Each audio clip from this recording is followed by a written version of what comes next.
राजा हरिश्चंद्र एक सत्यवादी राजा थे। त्रेता युग में जन्मे हरिश्चंद्र राजा को उनकी सत्य निष्ठा के लिए आज कलयुग में भी जाना जाता है। आज भी जब सत्य की बात होती है तो हमारे मन में सत्यवादी राजा हरिश्चंद्र का नाम जरूर आता है। सत्य का प्रतीक राजा हरिश्चंद्र को सत्य बोलने के लिए अनेक कष्ट सहने पड़े थे। राजा हरिश्चंद्र धर्मपरायण, सच बोलने और वचन पालन के लिए मशहूर थे। वे भगवान राम के पूर्वज थे। इतिहास में महाराजा हरिश्चंद्र के जैसा राजा आज तक कोई नहीं हुआ है। पौष माह में शुक्ल पक्ष की पूर्णिमा के दिन राजा हरिश्चंद्र का जन्म हुआ था। राजा हरिश्चंद्र अयोध्या के प्रसिद्ध सूर्यवंशी राजा सत्यव्रत के पुत्र थे।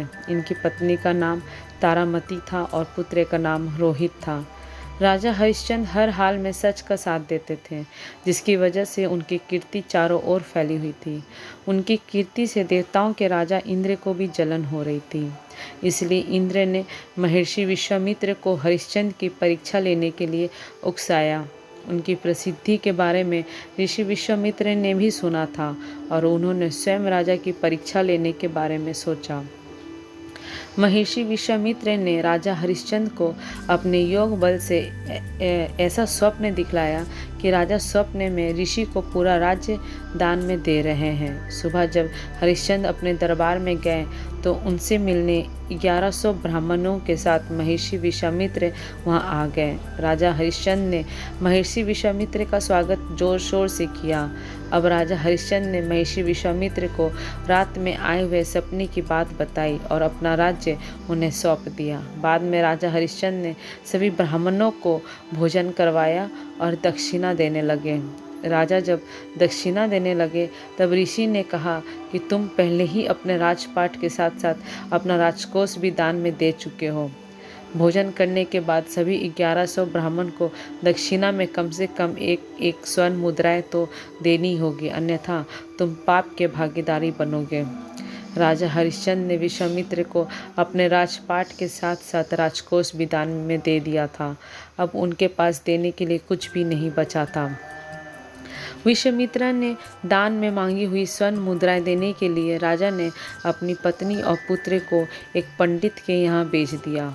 अपने पति के धर्म की रक्षा के लिए पत्नी तारामती और पुत्र रोहित दोनों ने साथ दिया और दोनों पंडित के साथ चले गए। फिर भी राजा स्वर्ण मुद्राएं हासिल नहीं कर सके, इसलिए उन्होंने खुद को भी बेच दिया और सोने की सभी मुद्राएं विश्वामित्र को दान में दे दी। इस तरह राजा ने अपना वचन पालन और अपनी मर्यादा को निभाया। राजा हरिश्चंद्र ने खुद को एक शमशान के चंडाल के वहाँ बेचा था, जो शवदाह के लिए आए मृतक के परिजन से कर लेकर उन्हें अंतिम संस्कार करने देता था। चंडाल के सेवक होकर राजा हरिश्चंद्र शमशान घाट की चौकीदारी करने लगे। राजा हरिश्चंद्र अब शमशान में ही रहने और सोने लगे। मुर्दे के साथ आने वाले चावल और पिंड को खाकर हरिश्चंद्र अपना पेट भरने लगे। शमशान में अंतिम क्रिया के लिए आने वाले लोगों से कर वसूलना और कफन के कपड़े को हटाना हरिश्चंद्र का काम था। दूसरी ओर पंडित जी ने रोहित को पुष्प लाने के लिए बगीचे में भेजा। वहाँ रोहित को एक काले नाग ने डस लिया और रोहित की वहाँ पर मृत्यु हो गई। पत्नी तारा अपने पुत्र के अंतिम संस्कार के लिए उस शमशान में लेकर गई जहाँ पर राजा हरिश्चंद्र थे। शमशान में प्रवेश करते ही रानी तारा फुट फुट कर रोने लगी। वहाँ पर राजा ने रानी से भी अंतिम संस्कार के लिए कर मांगा। कर के लिए रानी के पास कुछ भी नहीं था, इसलिए उन्होंने अपनी साड़ी को फाड़ कर चुकाना चाहा। तभी आसमान में बिजली चमकी। बिजली की रोशनी में हरिश्चंद्र को उस अबला स्त्री का चेहरा नजर आया। वो स्त्री उनकी पत्नी तारा थी और उसके हाथ में उनके पुत्र रोहित का शव था। अपनी पत्नी की यह दशा और पुत्र के शव को देखकर हरिश्चंद्र अंदर से पूरे हिल गए और भावुक बन गए। उस दिन उनका एकादशी का व्रत भी था और उनकी आंखों में आंसू भरे थे, लेकिन फिर भी वो अपने कर्तव्य की रक्षा के लिए आतुर थे।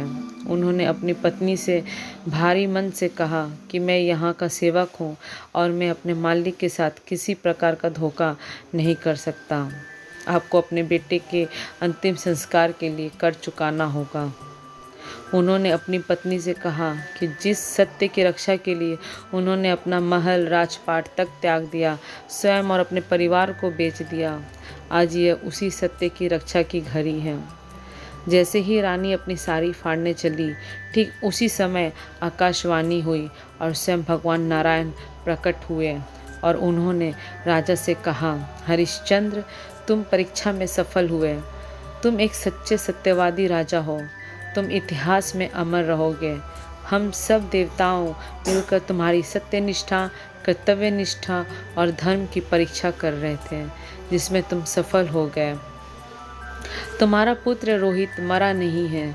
महर्षि विश्वामित्र ने अपने योग बल से उसे बेहोश किया था और तुम जो चांडाल के यहाँ काम कर रहे हो, वो स्वयं चांडाल के रूप में साक्षात धर्मराज थे। इतने में ही रोहित जीवित हो उठा और ईश्वर की अनुमति से विश्वामित्र ने भी हरिश्चंद्र का राजपाट उन्हें वापस लौटा दिया गया। महर्षि विश्वामित्र ने महाराजा हरिश्चंद्र को आशीर्वाद दिया और शमशान में ही देवताओं ने राजा हरिश्चंद्र और रानी तारामती पर पुष्प वर्षा की।